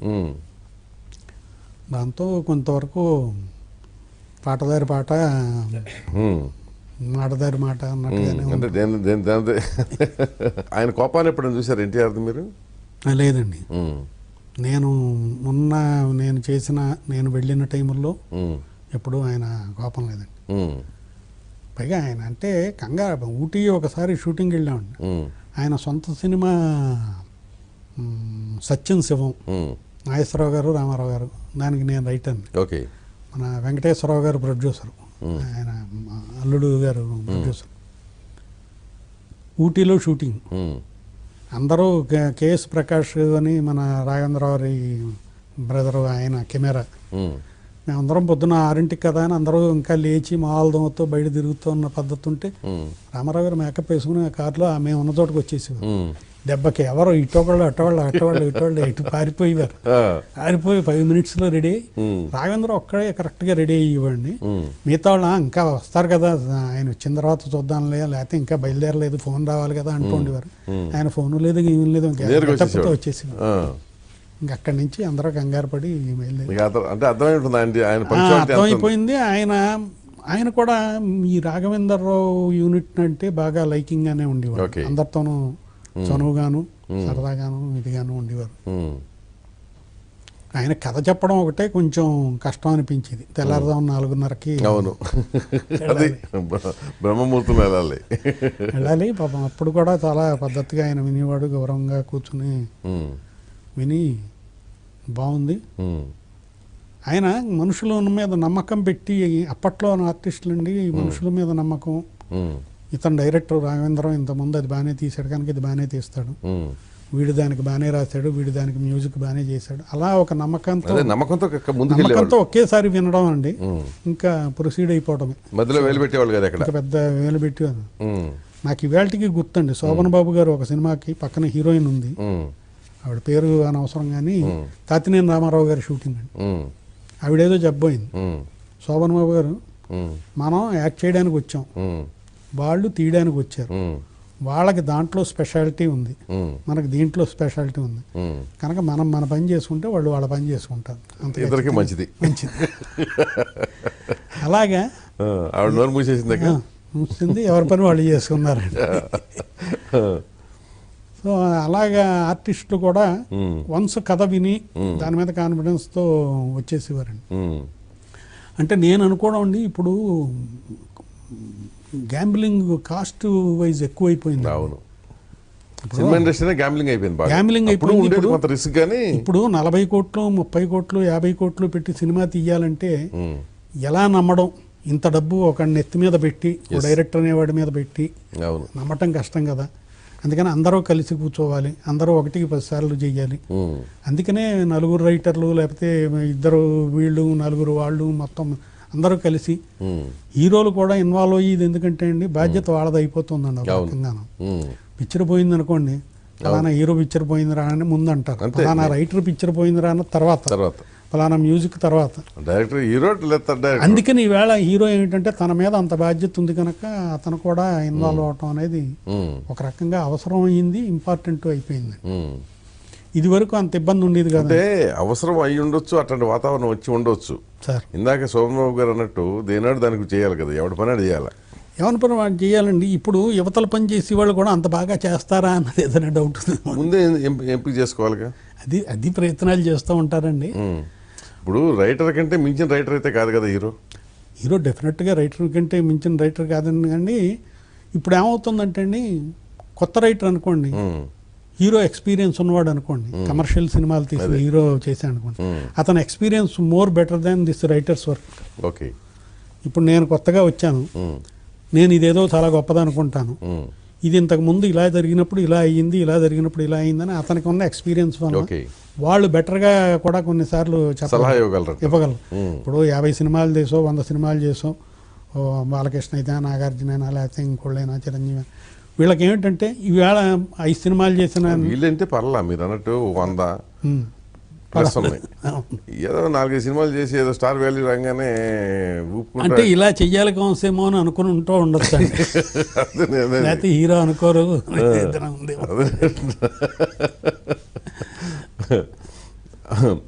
అంటే మీ టైంకి ఇప్పటికీ తేడా అదే కదా. ఇప్పుడు మీరు అన్నారు ఎన్టీ రామారావు గారు సెట్లోకి వచ్చాక మీరు రైటర్స్ మీరు కానీ ఇంకొకరు కానీ కవి గారు రండి అని చెప్పి మర్యాదగా కూర్చోబెట్టి అది విని పాపం ఆయనే కాదండి. అప్పుడు నేను నాగేశ్వరరావు గారు చేసినప్పుడు వాళ్ళు అసలు డైలాగ్ మార్చడాలన్నీ ఉండేవి కాదండి. అక్కడ అని ఉంటే అలా అని కూడా ఒక పదం కూడా మార్చేవారు కాదండి డైలాగ్. పైగా కవి గారు ఎంతో ఆలోచించి రాసి ఉంటారు. ఎందుకంటే వాళ్ళు మేము వచ్చే టైంకి ఆ పెద్దవాళ్ళందరూ ఆత్రేయ గారిని, సీనియర్ సముద్రాల గారిని, సదాశివబ్రహ్మ వాళ్ళందరినీ చూసిన వాళ్ళు. అందుకని కవి అంటే వాడు చాలా పెర్ఫెక్ట్గా ఇస్తాడు అని ఒక నమ్మకంతో ఉండేవారు. గౌరవం ఉండేది, ఎందుకంటే పాండిత్యం ఉండేది, మ్యాటర్ విషయం ఉండేది. అందుకని ఆ నమ్మకంతోనే ఈ వీళ్ళు కూడా అంతలాగా చేస్తారని ఒక డైలాగ్ మార్చొద్దు, చాలా బాగుంది, ఏదో డైరెక్టర్ లేకపోతే ఇంకోళ్ళు ఇది మారుద్దాం ఏంటండి అని అన్నా అనుకోలేదు. చాలా కరెక్ట్గా రాశారు, అంత బ్యాలెన్స్గా ఉంది, ఎంత ఉండాలో అంత ఉంది అంతే అని చెప్పి. అది చాలా గొప్ప విషయం అండి అప్పటిలోను. అప్పటి పరిస్థితి అంటే పరిస్థితులు, సినిమాలతో పాటు పరిస్థితులు కూడా మారిపోయాయి సార్. అంతేగా, ఇప్పుడు బిజినెస్ మారిపోయింది, షూటింగ్ పద్ధతి మారిపోయింది. అప్పుడు రామారావు గారు, నాకు తెలిసి నాగేశ్వరరావు గారు, వీళ్ళు రామారావు గారు 26 రోజుల్లో 27 రోజుల్లో యమగోళ సినిమాకి ఫినిష్ చేశాయండి. ఈవేళ అంత పెద్ద ఆర్టిస్ట్ని ఎవరినైనా తీసుకుని 26 రోజులు 27 రోజుల్లో అంటే పాట అవ్వడం, 2 పాటలు అవ్వాలంటే కష్టం అవుతుంది. సో అన్నీ కూడా మారిపోయాయి. అప్పుడు వాళ్ళు చాలా సినిమాలు చేసేవాళ్ళు. కృష్ణ గారు అయితే 3 షూటింగ్లు జరిగాయి. అదే చెప్తున్నా నేను 2 రాసేవాడిని. ఎక్కడున్నారు కృష్ణ గారు అంటే ఈ సెట్లో ఎక్కడున్నారో కూడా, అంటే ఎక్కడ జరుగుతుందో తెలియదు, 3 సెట్లోనూ ఆయనే చేసేవాడు. అలాగా ఉండేది కనుక ఇప్పుడు హీరోలకు సంవత్సరానికి ఒక సినిమా వస్తే గొప్ప, చాలానండి. కానీ సినిమాలు అవట్లేదు, సంవత్సరం పాటు అవటం లేదు. అదే చెప్తున్నాం కదండి. ఇప్పుడు ఏంటంటే 100 కోట్లు చేయాలా, 200 కోట్లు చేయాలా, వాటికి వచ్చేటప్పటికి ఇప్పుడు అనంతం అయిపోతున్నాయి కదా, లెక్కలు ఎక్కువైపోయింది. ఇప్పుడు మీరు రామారావు గారి తర్వాత చిరంజీవి గారితో ఎక్కువ చేశారు కదా. వాళ్ళ చిరంజీవి పవన్ కళ్యాణ్కి వాళ్ళ తమ్ముడికి మీరు అరంగేట్రం సినిమాకి నేను 3 సినిమాలు ఫస్ట్ రాశానండి. 3 బాగున్నందుకు ఆనందం అండి. పవన్ కళ్యాణ్ ఒకడు, మన మహేష్ బాబు రాజకుమారుడు, నాగార్జున విక్రమ్, ఈ 3 ఫస్ట్ సినిమాలు. పవన్ కళ్యాణ్ అంటే నాకు ఇంచుమించు 16-17 ఏళ్ళప్పటి నుంచి తెలుసండి అతను. అంటే చిరంజీవి గారి ఇంటికి వెళితే ఒక అబ్బాయి చాలా సైలెంట్గా కనిపిస్తూ ఉండేవాడు, లోపల గదిలో ఉండేవాడు, చాలా నిశ్శబ్దంగా ఉండేవాడు. నేను మెల్లిగా 2-3 సార్లు పలకరించి చిరంజీవి గారి తమ్ముడు పవన్ కళ్యాణ్, నాగబాబు చాలా సరదాగా మాట్లాడుతుండేవాడు. అతను చెప్తాను, అతను పలకరించడం, అతను కొంచెం నాతో కలిసి మాట్లాడడం. అతనికి అప్పటికే పుస్తకాల మీద ఇంట్రెస్ట్ ఎక్కువ అండి, చదవటం ఉండేది. నా దగ్గర ఏమో పెద్ద లైబ్రరీలా ఉంటాయండి, ఇప్పుడు ఉన్నాయి పుస్తకాలు. అతను దాంతో మా ఇంటికి వచ్చేవాడు పుస్తకాల కోసం వచ్చి అవి చదవటం, దాని గురించి మాట్లాడడం. అప్పుడే ఏదో కొంచెం ఒక పుస్తకం చదివి ఇది లేకపోతే అలా ఉంటే ఎలా ఉంటుందని కొంచెం డిస్కస్ చేయడం, ఇలాంటిది తర్కించడం, దాని మీద ఏదో మంచో చెడ్డో తనకు ఒపీనియన్ ఏర్పరచుకోవటం. అది 17-18 ఏళ్ళు ఉంటాయనుకుంటాను అప్పుడు. మా ఇల్లు చిరంజీవి గారి ఇంటికి బాగా వాకింగ్ డిస్టెన్స్ అండి. ఇతను నడుచుకుంటూ వచ్చేవాడు. తర్వాత ఇద్దరం కలిసి ఆ లైలా కాలేజీలో వాకింగ్ వెళ్తూ ఏదో కథ గురించో, వాళ్ళ అన్న ఈ సినిమా కథ మీద తనకున్న ఉద్దేశాలేంటి ఇలాంటివి చెబుతూ ఉండేవాడు. సో అతను చిన్నప్పటి నుంచి తెలుసున్న లెక్కండి, మొదటి నుంచి. తర్వాత ఇంకేం రాశారా? తర్వాత రాశానండి. తర్వాతది అతని డైరెక్షన్ కూడా నేనే రాశానండి, జానీ. తర్వాత గుడుంబా శంకర్ అన్నది ఒకటి రాశాను. తర్వాత మిగతా ఇంచుమించు ఏదో రకంగా తెలుస్తున్నాం పద్ధతి. అంటే ఆ ఫ్యామిలీతో కూడా బాగా అసోసియేషన్ అయితే ఉంది. బాగానండి. ఇప్పుడు ఆయన చిరంజీవి 150 సినిమాకి ఏం ప్రయత్నం చేయలేదా? అంటే ప్రయత్నం అంటే స్నేహంగా చిరంజీవి గారు ఒకసారి వినమంటే విన్నాను, మార్కులు బాగున్నాయండి. ఇప్పుడు తీస్తున్న సినిమా ఇప్పుడు సినిమా కత్తి ఒకసారి వినడం చేశాను. ఆయన ఊరికి ఇన్ని సినిమాలు చేసిన మీదట సత్యానంద్ గారు మీరు ఒకసారి వినండి అన్నారు. విన్నాను, చాలా బాగా మంచి మార్పులు, అంటే ఆయన బాడీ లాంగ్వేజ్ సూట్ అయ్యి ఇవన్నీ సజెస్ట్ చేశారు, అవన్నీ బాగున్నాయండి. ఓకే, మీకు మీరేమి కథను తయారు చేయలేకపోయారా? మేము కథలు తయారు చేయడం అంటే ఒక ప్రాబ్లం ఏమిటంటే అండి, ఈవేళ చిరంజీవి గారికి ఒక కథ తయారు చేస్తే సరిగ్గా లేకపోతే అది ఇంకెవరు పనికిరాదు, అది ఎవరికి పనికిరాదు మాట. అలా ఉంచి ఆయన ఫ్యాన్స్ ఉన్నారనుకోండి, మా చిరంజీవి గారికి 150 సినిమాకి ఇలాంటి కథ తయారు చేశారని వచ్చి కొట్టినా కొడతారండి. ఎందుకు వచ్చిన గొడవ? ఇది చాలా రిస్క్ అండి తయారు చేయటం. అసలు అప్పట్లో ఈ ఫ్యాన్ ఫాలోయింగ్ ఎక్కువైంది కదా, ఇట్లాంటి సందర్భాల్లో ఎప్పుడైనా ఎవరికైనా ఇప్పుడు అలాగే లేదు అనుభవాలు ఎవరికైనా ఎదురయ్యా? మీకని కాదు అసలు అప్పట్లో ఇంత ఇదిగా ఎప్పుడు కనిపించలేదండి. నేను ఆ కొండవీటి శుభం వాళ్ళు చాలా ఆనందించేవారండి హీరోకి మంచిది వస్తే. అంటే ఫెయిల్యూర్ వస్తే వచ్చిన ప్రాబ్లం ఏమిటంటే అండి, ఈవేళ అంతలాగా అప్పుడు తెలిసేది కాదండి. అక్కడ ఉన్న మెడ్రాస్లో మేమందరం మెడ్రాస్లో ఉండేవాళ్ళం. ఇన్ని కమ్యూనికేషన్ సిస్టమ్ లేదు. గుంటూరులో ఏం జరిగిందో, గుడివాడలో ఏం జరిగిందో ఎవరైనా చెబితే వినడం తప్పిస్తే మిగతా తెలిసేది కాదు. ఇప్పుడు హైదరాబాద్లో ఉండి మొదటి రోజు ఇక్కడ థియేటర్కి వెళ్ళగానే ఇక్కడే వాళ్ళ ప్రతాపం చూపించుతున్నారు.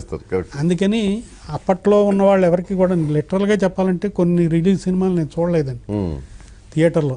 కొండవీటి సింహం బాగా ఆడుతుందంటే బాగా ఆడుతుంది అన్నాను. తర్వాత రాఘవేంద్ర వాళ్ళు విజయవాడ వెళ్తున్నాయా రావయ్యా అన్నారు. విజయవాడ వెళితే అప్పుడు నాకు తెలిసింది ఓహో ఇంత విపరీతంగా ఉందన్నమాట. లేకపోతే ఊరికి మనగాడు కృష్ణ గారిది, అక్కడికి వెళితే తెలిసి తప్ప మేము ఇక్కడ వేరే పనుల్లో లేవండి. ఏదో చిన్న పేపర్లో ఆ శ్రీనివాస్ అని ఉండేవాడు జర్నలిస్ట్, ఆయన ఏదో 2 లైన్లు సినిమా బాగుంది, కన్నుల పండుగగా ఉంది కెమెరా, ఇంకోటి ఇలా ఉండేది తప్పిస్తే పెద్ద విశేషాలు తెలిసివి కాదండి. అందుకని ఇంత ఎక్స్ప్లాయిటేషన్ ఇంత వివరాలు తెలిసేవి కాదు. వేళ పొద్దున్న సినిమా బాగోలేదంటే మధ్యాహ్నానికి ఊరంతాను ఇంటర్నెట్లో అయితేనే, ఫేస్బుక్లో అయితేనే, ట్విట్టర్లో అయితేనే వచ్చేస్తాం. అప్పుడు అవి లేవు కనుక ఇంత గొడవ కూడా లేదండి. ఎందుకన్నా మంచిదని మీరు జాగ్రత్త తీసుకున్నారు. జాగ్రత్తనే కాదండి, అంతే కదా. ఇప్పుడు 150 సినిమా అంచనాలు ఎక్కువ ఉంటాయి, చాలా కష్టం అండి. అంచనాలు ఎక్కువ ఉంటాయి, అంచనాలు విపరీతంగా ఉన్నాయండి, ఉంటాయి కూడాను. చిరంజీవి గారికి ఇప్పుడు ఫర్ ఎగ్జాంపుల్ ఇన్ని సినిమాలు చేసిన వాళ్ళు మంచిదే ఇస్తారని వాళ్ళు అనుకుంటారు. మనం మంచిదే ఇవ్వాలంటే ఏది మంచిదన్నా తెలియని పరిస్థితి ఉంది, అర్థం కావటం లేదు. ఇలాంటప్పుడు ఆయన పాపం కథలు 4-5 కథలు అందరి దగ్గర విన్నాడు. నన్ను కూడా కొన్ని కథలు వినేటప్పుడు పిలిచేవాడు ఆయన. ప్రశాంత్ గారి కథ వింటున్నాను మీరు రండి అని.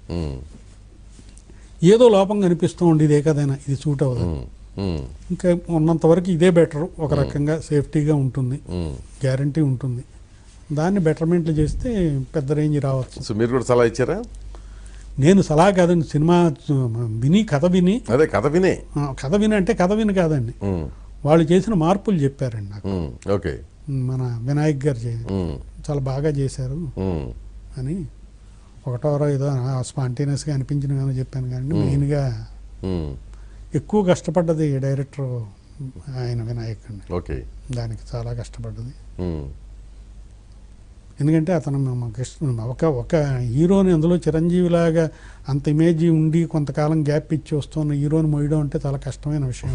అవును, అందుకని పాపం పైగా పాలిటిక్స్ లోకి వెళ్ళి అటు వచ్చి ఓవర్ ఎక్స్పోజర్ అయ్యి అంత అయ్యి ఇప్పుడు మళ్ళీ అది ఆ ఇమేజ్తో కనిపించాలంటే డైరెక్టర్కి పెద్ద ఛాలెంజ్ అండి. ఇతను చాలా కష్టపడుతున్నాడు, మామూలు విషయం కాదు. డైరెక్టర్ది నా ఉద్దేశం అది నిజంగానే మీరు అన్నట్టు చాలా కష్టమైన విషయం. దేనికైనా ప్రిపేర్ అయ్యి ఉండాలి. నా ఉద్దేశం వినాయక్ బాగా చేస్తున్నాడు అండి. అతను చేయటం అయితేనే, అతని తాపత్రం అయితేనే, వర్క్ అయితేనే డెఫినెట్గా. సెట్లకి షూటింగ్ దగ్గరకు ఒకసారి వెళ్ళాను, చాలా బాగా జరుగుతుంది. ఆయన కూడా 25 years కుర్రాడు లెవెల్లోనే చేస్తున్నాడు. నేను చరణ్ కనిపిస్తే అన్నాను, నువ్వు కొత్త ప్రొడ్యూసర్, కొత్త హీరోని ఇంట్రడ్యూస్ చేసినట్టున్నా, ఎవరో చాలా బాగా చేస్తున్నాడు అంటే నవ్వేసుకున్నాడు. మీరు ఎక్కడ పెన్ను పెట్టలేదా ఆ సినిమాకి? లేదండి, అంతా చూసి నాకు అనిపించింది ఏదో ఉంటే ఒక మాట చెప్పడం తప్ప. ఇప్పుడు మీరు ఇన్ని సినిమాలకి సంభాషణలు రాశారు, కథలు ఇచ్చారు, స్క్రీన్ పేరు, పాటలు ఎందుకు రాయలేదు? ఏమంటే వేటూరు లాంటి వాళ్ళు, సీతారామ శాస్త్రి లాంటి వాళ్ళు పాండిత్యులు ఉన్న మీదట వాళ్ళ అంత పాండిత్యం లేదండి నాకు. ఓకే. ఏదో పైన మామూలు లవ్ సాంగులు లాంటివి రాయటాలు అన్నది పెద్ద చెప్పుకునే పాట అవ్వండి. ఆ పూటకు బాగుంటాయి తప్ప తర్వాత మర్చిపోతారు. ఆనిముత్యాలు కావంటారు. కావు. అలాంటప్పుడు అలాంటి పెద్దవాళ్ళు రాసిన విని ఆనందించడం బెటర్ తప్ప మనం ఏవో రాసి. ఇప్పటికీ ఇప్పుడు మీరు ఇందాక చెప్పిన అడిరావుడు ఉందనుకోండి, ఆర్ఎస్కు పోయి దాంట్లో ఏం పాండిత్యం ఉంది ఏమండి? ఎంతో కాదండి, బేసు పాండిత్యం అవ్వకపోతే అవి పైనే తేలిపోతాయండి. ఇప్పుడు అదే దాంట్లో కృషి ఉంటే ఋషులు అన్నది అలా రాయగలిగిన వాడే కవి అండి నా ఉద్దేశంలో. అవును. సో అందుకని ఆర్ఎస్కు పోయి పారేసుకు పోయి ఎలా ఉంది అంటే అది మాసు కోసం రాశాడు. కృషి ఉంటే అన్న దాంట్లో ఆయన కనిపించేటట్టు రాశాడు, అంటే తను కనిపిస్తూ రామారావు గారిని కనిపించేటట్టు రాశాడు. సో అంత సాహిత్యం ఉంటే తప్పిస్తే పాటలతోకి వెళ్ళడం నా ఉద్దేశం. డైలాగులకైనా ఇంకా పర్వాలేదేమో కానండి, పాటలకు వెళ్ళాలంటే చాలా సాహిత్యం కావాలండి. అది ఒక రకంగా ఇప్పుడు సీతారామ శాస్త్రిలో బాగా ఉన్న వాళ్ళల్లో తర్వాత వస్తున్న కుర్రాళ్ళందరూ కూడా ఇప్పుడు మంచివి రాస్తున్నారండి. నాకు ఆత్రేయ గారి తర్వాత సుందరరామూర్తి తర్వాత సీతారామ శాస్త్రి కనిపిస్తాయండి. వాళ్ళని చూసిన స్టాండర్డ్స్ వాళ్ళని చూసి వాళ్ళతో క్లోజ్గా ఉండి నాకు సుందరరామూర్తి బాగా క్లోజ్గా ఉండేవాడు. వేటూరు సుందరరామూర్తి గారు ఆయన పెద్ద ఆయనైనా నాతో చాలా సత్యానంద గారు అంటూ వచ్చేవాడు. ఇద్దరు కలిసి వెళ్ళేవాళ్ళం బయటికి వెళ్ళడం. ఆయన సాహిత్యం చూసిన తర్వాత నేను రాస్తానని పాఠాన్ని పెన తీసుకోవడం అవుతుందండి. అందుకని ఇంకా అలాంటి జోలు పెట్టుకోవాలి. సో అది క్లారిటీ పెట్టుకున్నారు కనుక దాని జోలికి వెళ్ళలేదు. ఏమీ లేదు సార్, మనం చేయగలిగింది ఏంటో మనకు తెలిసి ఉండాలండి. మనం మోయగలిగిన బరువు ఏంటో పరిమితులు కూడా తెలిసి ఉండాలి. పరిమితి ఇప్పుడు నేను ఎంత మోయగలను? నేను వాడెవడో కోడిరామూర్తి అన్న ఆయన అంత మోసాడు, నేను మోస్తానంటే ఎలా కుదురుతుందండి? ఆయన దాని మీద స్పెషలైజ్ చేశాడు. నేను నాకు చేతనైంది నేను మోయగలగాలి తప్పిస్తే. అందుకని మన లిమిటేషన్స్లో మనం జనరల్గా రైటర్స్ అంటే సింబాలిక్గా ఉంటుంది కదా, చేతిలో సిగరెట్ అది. అవునండి. మీకు ఏం అలవాటు అయినట్లేవు? అంటే ఇది వరకు కాల్చివ్వండి అండి సిగరెట్లు ఒక ప్రారంభ దశలో పేజీకి ఒకటే. పేజీకి ఒకటే కాదు, అంటే పేజీకి ఒకటని కాదు, ఒక మనం ఎలా ద్రోహం చేసుకుంటాం అంటే అండి, సిగరెట్ కాలిస్తే కానీ ఐడియా రాదన్నట్టుగా అనుకుంటాను. అది ఉత్తే అబద్ధం అండి. నేను అది మానేసాక కూడా బాగానే ఐడియాలు వచ్చాయండి. సో నాకు అర్థమైంది ఏమిటంటే సిగరెట్ కాల్చడానికి వంక కోసం ఇది పెట్టుకోవటం. ఉండండి ఒక మంచి థాట్ ఏదైనా ఆలోచిద్దామని సిగరెట్ తీయటం.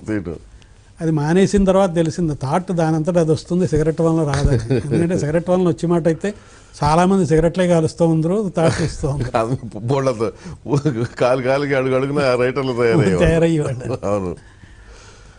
అందుకని అది ఇదివరకు ఒక 15 ఏళ్ళు 20 ఏళ్ళ క్రితం మానేశాను. ఎందుకని అంటే ఏంటి సందర్భం? ఊరికినే ఒకరోజు చూశాను, ఏంటి సిగరెట్ అంటే అది కూడా ఒక ఆశ్చర్యంగా. ఒకరోజు రాత్రి సిగరెట్ సడన్గా అయిపోయింది. సిగరెట్లు అయిపోయినాయి. ఏం చేయాలో తోచలేదు. వెతికితే ఆస్ట్రేలియాలో చిన్న మొక్కలు ఏవో బ్యాలెన్స్ ఉంటుంది చూడండి, అలాంటిది తీసి వెలిగించిన తర్వాత ఇంత కర్మ ఇంత దరిద్రం ఏంటి అవసరమా అనిపించి ఇంత వ్యసనం అయిపోవాలా, వెతుక్కుని ఏరుకుని పారేసింది.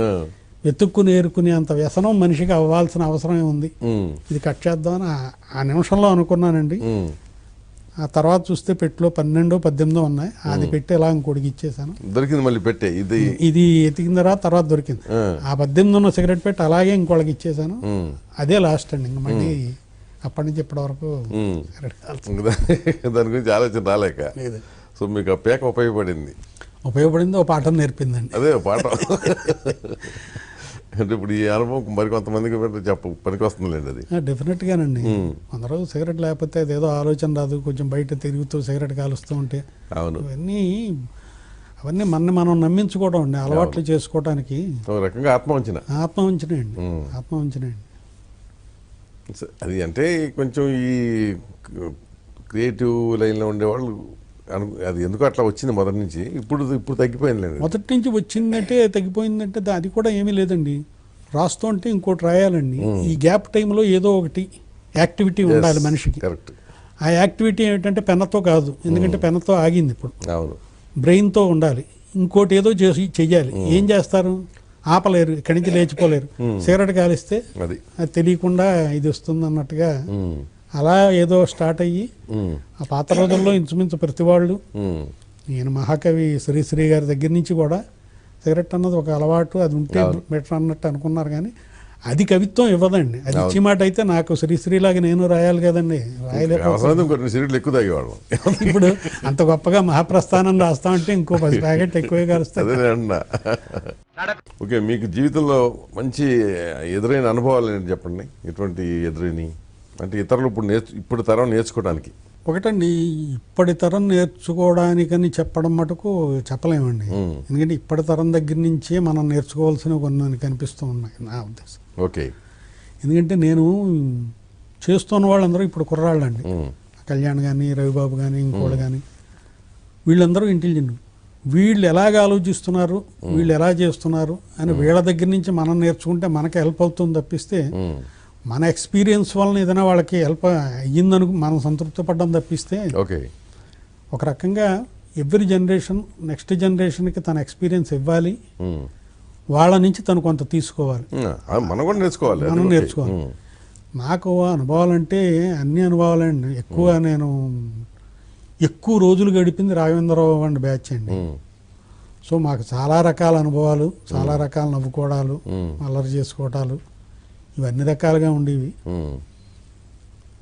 ప్రత్యేకం ఇది అని చెప్పలేమండి. ఆయన కూడా పైకి అలాగే కనిపిస్తాడు గంభీరంగా. ఈ మధ్యకాలంలో చాలా అల్లరి చేస్తూ ఉన్నారు, తెలిసిన వాళ్ళకి తెలుస్తుంది. అవును, ఇప్పుడు ఆయన గూగురు గడ్డం పెట్టి చేసుకుని ఏదో అట్లా కనిపిస్తాడు కానండి. దేవుడి సినిమాలు తీస్తాను.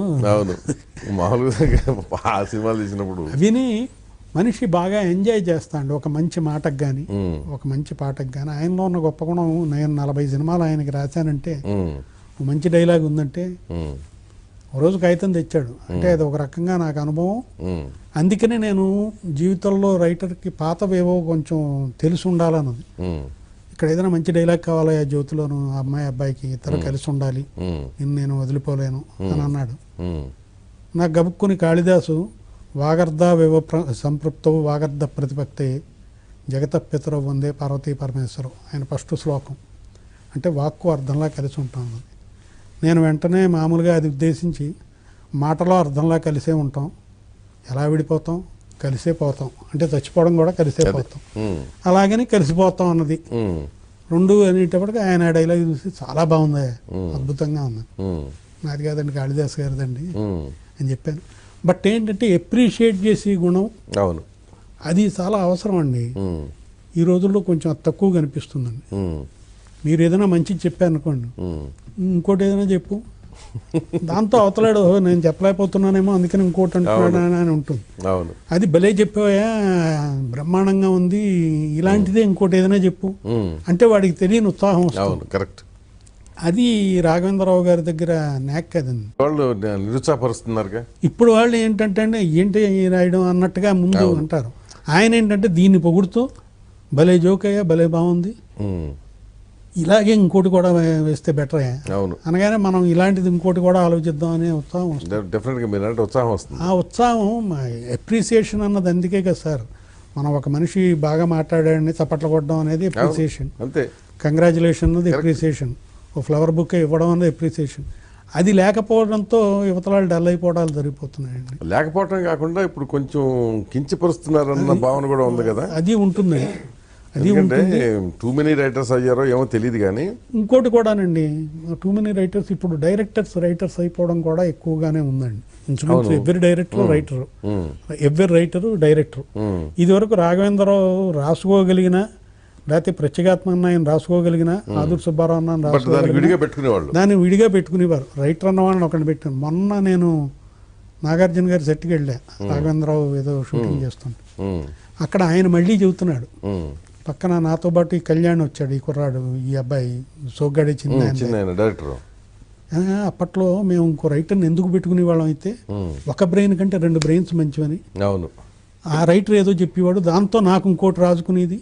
నేను ఒకడిని కూర్చొని రాసుకోవటం కాదు కదా, అదే కదా. అందుకని రైటర్ అవసరం, 2 బ్రెయిన్స్ పనిచేస్తే ఎప్పుడు బెటర్గా వస్తుంది. అవును, అందుకనే కోదండరామిరెడ్డి కానీ, బి గోపాల్ కానీ వీళ్ళందరూ రైటర్స్ మీద డిపెండ్ అయ్యి దానికి కూడా అది వాంఛనీయం. ఎందుకంటే డైరెక్టర్ గానేమో అది గబిక్కిని రేపటి సన్నివేశం తాలూకు సీన్ ఏదన్నా అతనికి వచ్చిందనుకోండి ఇది పోతుందిగా. అవునవును అవును ఈ రాసే క్రమంలో. అందుకనే రాయటానికి ఇప్పుడు రైటర్స్, ఇప్పుడు డైరెక్టర్లు అయిన వాళ్ళు తెలివిగా ఏం చేస్తున్నారంటే అండి, రాయడం అనేది ముందు సెపరేట్గా ఒక 6 నెలల్లో 3 నెలల్లో కూర్చున్నారు. అందుకనే మీరు ఇందాక అన్న ఏడాది పడుతుందన్నది రైటర్గా ముందు 6 నెలలు వాళ్ళు కేటాయిస్తున్నారు, తర్వాత డైరెక్టర్గా 6 నెలలు కేటాయిస్తున్నారు. టోటల్గా 1 ఇయర్ అవుతుంది. ఇది వరకు రైటరు డైరెక్టరు ముందు రైటర్ ఒకడు ఉండేవాడు కనుక మొదట 6 నెలల్లోనే సినిమా అయిపోయింది. అవును. సో ఈ మారిపోయిన దానికి మనం కదా అంతా మారడం తప్పిస్తే రిసీవ్ చేసుకోవటమే. అంతేనండి. టైము మారుతూ ఉంటుంది. రేపు ఎలా ఉంటుందో ఈవేళ తెలీదు. సెల్ ఫోన్ లేని రోజుల్లో నేను రాధాకృష్ణ గారికి ఫోన్ చేయాలంటే రోడ్డు మీదకి వెళ్ళి ఇల్లు కొట్టు దగ్గర వెళ్ళి ట్రంకాలు బుక్ చేసి అక్కడి నుంచి పెద్ద అరుపులు. నేను చిన్నప్పుడు అక్కడ రాజమండ్రి కాలేజీలో చదివేటప్పుడు మెడ్రాస్ ఫోన్ చేయాలంటే పోస్ట్ ఆఫీస్కి వెళ్ళి, మా ఇంట్లో ఫోన్ ఉండేది కాదు, పోస్ట్ ఆఫీస్కి వెళ్ళి వాడు ఒక క్యాబిన్లో కూర్చోబెట్టేవాడు. ఎప్పుడు వస్తుందో తెలియదు, వచ్చిందనేవాడు. అది పుచ్చుకుని పెద్ద కేకలు. అంటే మన మ్యాటర్ చుట్టుపక్కల ఊళ్ళో అందరికీ తెలిసేలా ఉండేది. మరి అక్కడి నుంచి ఇక్కడికి మారిపోయాం. ఎవరి సెల్ ఫోను, ఎవరు ఆఖరికి పని వాళ్ళని పిలవడానికి కూడా కింద ఉన్నవాడిని పిలవాలంటే సెల్లే మాట. అలాగే అన్ని సినిమాల్లోనూ దీంట్లోనూ వచ్చేసాయి. అన్నింటికి మనం అడ్జస్ట్ అయిపోతున్న పద్ధతి తప్పదండి. ఇంక ఇప్పుడు మీకు చేతిలో సినిమాలు ఏమైనా? ఇంకా నేను యాక్చువల్గా ఇప్పుడు రవిబాబుది జరుగుతోందండి, ఇంకా కొంచెం బ్యాలెన్స్ ఉంది. It is quite interesting movie, చాలా బాగుంది. అలాగే ఈ అబ్బాయి, ఈ కళ్యాణ్ అన్న అబ్బాయి కూడా కొత్తది ఒక లవ్ స్టోరీ చైతన్యకి తయారు చేశారు. నాగ చైతన్యకి, నాగార్జున ప్రొడ్యూసరు. అది ఆగస్ట్ నుంచి షూటింగ్. మీరే రాశారా కదా? దానికి కథ తందే అండి, స్క్రీన్ ప్లే ఇది నేను చేశాను. ఓకే, మీరు ఇస్తున్నారు? నేను చేస్తున్నా అండి. ఇలా ఇంకా 2 సినిమాలు డిస్కషన్లో ఉన్నాయి. డైలాగులు కూడా మీరు ఇస్తున్నారు? అప్పుడు మీరు స్క్రీన్ ప్లే ఇచ్చేవాటికి అన్నింటికీ నేను ఇవ్వటం లేదండి. ఎందుకంటే ఇప్పుడు చెప్పాను కదండి, డైరెక్టర్లు నా దగ్గరికి వచ్చి డైరెక్టర్లు కూడా రైటర్లు. అది ఇప్పుడు ఆ కళ్యాణ్ అన్న అబ్బాయి డైలాగ్స్ అతను రాసుకుంటాడు. అతను తెలివైన అబ్బాయి, అతని డైలాగులు అతను రాసుకోగలడు. అతనికి స్క్రీన్ ప్లే అన్నది ఒకటి ఎక్స్పీరియన్స్తో వచ్చేదండి. డైలాగ్ అన్నది స్పాంటేనియస్గా తెలివైన వాడు ఎవరైనా డైలాగ్ చెప్పచ్చు. సో ఆ స్క్రీన్ ప్లే కోసం మెయిన్ ఈవేళ అవసరం అవుతున్నారండి. సో అది కరెక్ట్గా యూజ్ చేసుకున్న వాళ్ళకి అడ్వాంటేజ్. ఇప్పుడు నేను సురేష్ బాబు ఏ కథ ఉన్నా సరే ముందు నన్ను ఒకసారి పిలుస్తాడు, సత్యానంద గారు మీరు చూడాలి ఇది ఇది అని. అలాగా ఇప్పుడు అశ్విని దత్తు ఇలా నాకు తెలిసిన వాళ్ళందరూ కథ వినడాలు, ఇంకా అన్నీ కుదిరితే కనుక రాయమండాలు. అది ముందు అసలు కథ వినిపించడం దగ్గర నుంచి. సో అది వాళ్ళకు కూడా ఏంటంటే ఈయన ఎక్స్పీరియన్స్ మనకు ఉపయోగపడుతుందన్న నమ్మకం మీద అండి. అది ఈవేళకి కూడా అండి చాలా తెలివైన కుర్రాళ్ళు వచ్చేసారండి. కాకపోతే ఒకటే బాధ ఏమిటంటే అండి, సినిమా చూసి సినిమా రాద్దాం అనుకునే ట్రెండ్ ఎక్కువైపోయింది. ఇదివరకు ఆలోచించి రాద్దాం. పాత రోజుల్లో కేవీ రెడ్డి గారు ఉన్నారంటే మాయాబజారు ఆలోచించి చేశారు. ఇప్పుడు ఏమిటంటే ఏవో కొన్ని 10 సినిమాలు, 4-5 భాషల్లో సినిమాలు చూసేయటం, తెల్లవాళ్ళు కూర్చుని నాకు కూడా అప్పుడప్పుడు ఇవి పంపిస్తూ ఉంటారు, ఈ క్యాసెట్ ఒకసారి చూడండి, దీని మీద మనం డిస్కస్ చేద్దాం. సినిమా చూసి సినిమా పద్ధతి, ఇంకా మనం సినిమా చూడడం దాని మీద మంచి చెడ్డ ఈజీ కదా, పెద్ద అంటే శ్రమ పడకుండా. అంటే ఒకటండి, పోనీ వేరే భాషలో అయితే పర్లేదు, ఒక్కొక్కసారి తెలుగు సినిమాలు చూసే మళ్ళీ తెలుగు సినిమాలు రాసేసే పద్ధతి వస్తుంది. అవును, హిందీ సినిమాలు, తెలుగు సినిమాలు దగ్గరలో ఉన్నవే వచ్చేస్తూ ఉంటాయి. ఏమన్నా ఈ కాసిన ఇంటర్వ్యూలకు ముందు ఒకటి, ఇంటర్వ్యూల తర్వాత ఒకటి కాపీ చేసేస్తే అయిపోయింది కదా. ఈ రోజున కథ చాలా ఈజీ అయిపోయింది సార్ వచ్చిన కూడా. అందుకే ఫ్లాప్ కూడా చాలా ఈజీ అయిపోయింది సినిమాకి. ఫ్లాప్ ఎక్కువ అయిపోవడానికి కారణం కథ అన్నది ఇంతే కదా, కథకి విలువ లేకుండా పోయింది. కథకి విలువ లేదండి. మీరు అందుకని ఈవేళ మంచి కథ, ఈ సినిమాలో మంచి కథ అని చెప్పడానికి వేళ మీద ఎక్కడితే ఏడాదిలో 10 గంటలు కనిపించవు 100 సినిమాలు రిలీజ్ అయితే. అంటే కథ వాల్యూ ఉన్నది. మిగతా గిమిక్కులు అన్నీ ఉంటాయి, సరదా ఉంటుంది, ఎంటర్టైన్మెంట్ ఉంటుంది. కథకి కృషి, తాపత్రయం, కథకి స్ట్రగుల్ అవ్వటం కొంచెం తక్కువ. కథ గురించి ఆలోచించే వాళ్ళు తగ్గాను. అందుకని సినిమాలో కథ ఏముందిరా, అంత ఎంటర్టైన్మెంట్ సరదాగా ఉందని అనుకుని జనం కూడా దానికే కామెడీ, 4 డైలాగులు, అలాగే 4 పాటలు, అంతే అండి, 5 సీన్లు, ఇంచుమించు అలాగే అయిందండి కథ కంటే. సో దీన్ని చూస్తే, ఈ వాతావరణం చూస్తే కొంచెం బాధ ఉంటుంది మీ బోటాలకి. కొంచెం బాధ ఉంటుంది. కాకపోతే ఏమవుతుందంటే అండి, ఎప్పుడూ కూడా గతంలో బతకడం అనేది కరెక్ట్ కాదని నా ఉద్దేశం అండి. ఎందుకంటే ఒక రకంగా మనకి ఏజ్ ఎప్పుడు వస్తుంది అనుకోవాలంటే అండి, వయసు వచ్చిన వాళ్ళకి జ్ఞాపకాలు ఉంటాయండి, కుర్రాళ్ళకి కళ్ళు ఉంటాయి. కళ్ళు అంటే ముందువి, జ్ఞాపకాలు అంటే మనం కళ్ళగానే స్టేజ్ వాళ్ళతో ఉండాలి అనుకుంటే వాళ్ళతో పాటు మనం వాళ్ళ కళ్ళని షేర్ చేసుకుంటే మనం బెటర్ అవుతాం తప్ప మా రోజుల్లోనండి అప్పుడు ఇలా చెప్పేవారు, అప్పుడు అలా వినేవారు అంటే వెళ్ళవయ్యాను అక్కడ కూర్చో అక్కడ అన్నట్టును. ఇప్పుడు ఆ వేళ రామారావు గారు మరి ఇలా అనేవారు, మరి అలా అనాలంటే నువ్వు వెళ్ళవయ్యా ఇప్పుడు ఎక్కడ కూర్చుంటావు అక్కడ కూర్చో, అక్కడికి వెళ్ళి ఆయనకి చెప్పుకో అంటారు. అందుకని ఇప్పుడు పద్ధతికి మనం మారాలంటే వాళ్ళ కళ్ళలోనూ వాళ్ళ ఆలోచనలోనూ వాళ్ళ దీంట్లోనూ షేర్ చేసుకుంటూ దాన్ని మనం ఏదైనా బెటర్ చేయగలిగితే చేయటం తప్ప అక్కడ ఉపయోగించుకోవాలి. ఇప్పుడు షార్ట్ ఫిల్ములు చాలా అద్భుతంగా తీసేస్తున్నారండి కుర్రాళ్ళు. టాలెంట్ క్రియేటివిటీకి లోటు లేదు, చాలా విపరీతమైన టాలెంట్ ఉందండి, క్రియేటివిటీ ఉంటుంది. అంటే ఆశ్చర్యం వేస్తుంది ఇంత అద్భుతంగా తీస్తున్నారు ఆ షార్ట్ ఫిల్ములు. యూట్యూబ్లో చూస్తే అసలు షార్ట్ ఫిల్ములు పెద్ద సినిమాల కంటే తెలివిగా తీస్తున్నారు. అవును. కాకపోతే ఒకటే ఆలోచించుకోవాల్సింది, 20 నిమిషాల సినిమాని కనుక అంత ఇంట్రెస్ట్గా ఉందా, అది 2 గంటల సినిమా చేయగలరా చేయలేరా అన్నది మనం ఎప్పుడు సాగదీసేటప్పుడు తేడా వస్తుంది. ఆ తేడా వస్తుంది, అది జడ్జిమెంట్ అన్నది ఎన్లార్జ్ చేసినప్పుడు అంతే కదండి, క్యారెక్టర్లు వీక్ అయిపోతాయి కదండి. మీకు చిన్న బొమ్మ ఒక రకంగా ఉండదు, పెద్ద చేస్తే కన్నాలు చొక్కాలు మచ్చలు వస్తాయి అలాగా. బట్ తెలివితేటలు మటుకు ఇప్పుడు బాగా కుర్రాళ్ళు చాలా ఉన్నాయి. నాకు దగ్గరికి వస్తూ ఉంటారు కుర్రాళ్ళు. నేను అందరికీ చెప్పేది చదవమనండి, చదవటం అనేది తగ్గిపోయిందండి ఇప్పుడు, పుస్తకాలు చదవటం అనేది. నాకు మెయిన్ హాబీ పుస్తకం చదవటం, సినిమా చూడడం అండి. ఓకే.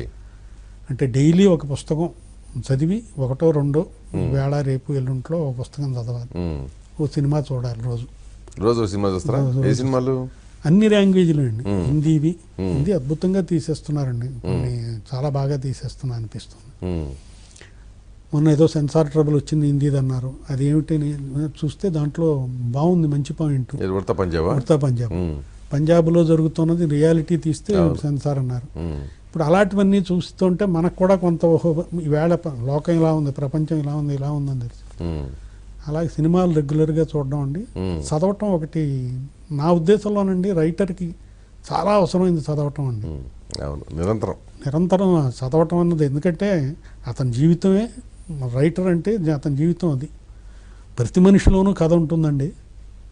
రాయగలిగిన వాడు రైటర్ అవుతాడు, తెర మీద చూపించగలిగిన వాడు డైరెక్టర్ అవుతాడు, చూసి తల పట్టుకున్నవాడు తలనొప్పితో ఆడియన్ అవుతాడు, అది వేరే విషయం అనుకోండి. బట్ రైటర్ అన్నవాడు మటుకు చదవడం అనేది చేస్తూ ఉంటే ఊట బావిలాగా ఎప్పుడు ఉంటుంది, లేకపోతే అయిపోతుంది, స్టేల్ అయిపోతుంది. అంతే కదా, ఎక్కడితో క్లోజ్ అయిపోతుంది. మీకు అంటే ఇక మిగిలిపోయిన ఉన్న ఆశయాలు ఏమైనా ఉన్నాయా? కంటిన్యూ చేయాలండి, ఇంకాను రాయటం, మంచి స్టోరీలు, కొన్ని ఐడియాలు ఉన్నాయి. అంటే ఇప్పుడు నేను చెబుతానంటే వినడానికి హీరోలు ఉన్నారు, కాకపోతే ప్రాబ్లం ఎక్కడ వస్తుందంటే అండి, 300, 400 దాకా రాసిన తర్వాత మన స్టోరీ మనకే నచ్చదు పట్టాన. ఓకే. ఇప్పుడు మొదటిసారి వాడి కథ బాగుంటుంది, రెండోసారి కథ బాగుంటుంది, మూడోసారి ఎందుకంటే కొత్త ఆలోచనలాగా ఉంటాయి. చాలా సినిమాలు చేసిన తర్వాత ఇదేంట్రా ఇది వరకు కథలాగా ఇది బాగోలేదు ఇలా ఉంటుంది. అందుకని నేను నా దగ్గర ఉన్న లైన్లు గబుక్కుని చెప్పడానికి సిద్ధపడినా. ఎందుకంటే నాకే నచ్చకపోతే నేను మీకు ఏదో అంటగట్టేసినట్టు ఉండకూడదు కదా. అవును. అందుకని కొన్ని కథలు ఉన్నాయి, దాన్ని నాకు నచ్చేటట్టు ముందు చేసుకుని ఆ తర్వాత. ఇప్పుడు మీరు తయారు చేసిన కథల్లో సక్సెస్ రేట్ ఎంత ఉండేది? 70-75% ఉండేది. ఓకే. చాలా అంటే చిన్నవాళ్ళతో చేసినవి, పెద్దవాళ్ళతో చేసినవి కథలు బాగా. ఇప్పుడు తరం ప్రేక్షకుల్ని మెప్పించగలనన్న నమ్మకం అయితే ఇంకా ఉంది మీకు? అంటే ఒకటండి, మనం ఇప్పటి తరం ప్రేక్షకులకి ఏమిటి కావాలో కరెక్ట్గా తెలుసుకోగలిగితే ఎవరైనా కన్విన్స్ చేయొచ్చండి. వాళ్ళు రైటర్ ఏజో డైరెక్టర్ ఏజో చూడరండి. వాళ్ళు ఏమిటంటే క్లింట్ ఈస్ట్వుడ్ అనే ఆయనకి 80 ఏళ్ళు, ఆయన ఈవేళ డైరెక్షన్ చేస్తున్నాడు, ఆయన సినిమా ఆస్కార్కి పంపుతున్నాడు. నాకు కావాల్సింది ఆయన ఏజ్తో నిమిత్తం లేదు, ఆయన ఏం తీసాడు. సో అందుకని మన నమ్మకం ఏంటంటే ఈవేళ తరానికి ఏం కావాలి అది తెలుసుకోవాలి, అది మనం కరెక్ట్గా తెలుసుకోవాలండి. అది తెలుసుకున్న రోజున అయిపోతా ఉండండి, అక్కడితో ఫినిష్, ఫుల్ స్టాప్. అది తెలుసుకునే ప్రయత్నం. తెలుసుకోవడానికి ఏం చేస్తుంటారు మీరు? నేను చెప్పాను కదండి, ఈవేళ నేను షార్ట్ ఫిల్మ్లు అన్నవి చాలామంది చూడరండి. నేను షార్ట్ ఫిల్మ్లు చూస్తాను. అంటే వాళ్ళ ఆలోచనలు ఇలా ఉంటాయి, దాంట్లో ఎక్కువ లవ్ స్టోరీలు ఉంటాయి, లేకపోతే ఇలాంటివి ఉంటాయి. ఓహో, ఈ అబ్బాయిలందరూ ఇలా ఆలోచిస్తున్నారు. పైగా నాకు కలిసి అబ్బాయిలందరినీ ఈ షార్ట్ ఫిల్మ్ల వాళ్ళకి నేను ఫోన్ చేస్తాను, బాగుంటే వాళ్ళు మా ఇంటికి వస్తారు, వాళ్ళతో కూర్చొని కాసేపు డిస్కస్ చేస్తాను. నేను రవిబాబుతో డిస్కషన్స్ అన్నీ మావి కాఫీ డేలో అండి. కాఫీ డేలో డిస్కస్ చేస్తుంటే అసలు అక్కడ మనుషులు ఏమిటి, పరిస్థితి ఏంటో తెలుస్తుంది, అబ్జర్వ్ చేయొచ్చు. సో కుర్రాళ్లతో కలిసి మనం వాళ్ళని ఇంప్రెస్ చేసుకుంటూ, వాళ్ళని మంచి చేసుకుంటూ, వాళ్ళు మనతో కలవటానికి ఇబ్బంది పడకుండా ఉండేటట్టు చేసుకుంటూ, వాళ్ళు పెద్దవాళ్ళు వీళ్ళతో మనకెందుకు అనుకోకుండా వాళ్ళని చేసుకుంటూ, వాళ్ళతో కనుక మూవ్ అవ్వగలిగితే వాళ్ళు మన తీసుకెళ్తారు, మనం వాళ్ళని తీసుకెళ్తాం, ఇద్దరు కలిసి నడవస్తున్నట్టుగా. సో మీకు ఇంకా ఆసక్తి ఉంది, ఓపిక ఉంది కనుక ఇంకా మంచి మంచి కథలు రాసి కొనసాగాలనేది మీకు కోరిక. ఉందండి. సో మీ ఆశ నెరవేరాలని కోరుకుంటూ థ్యాంక్ యూ.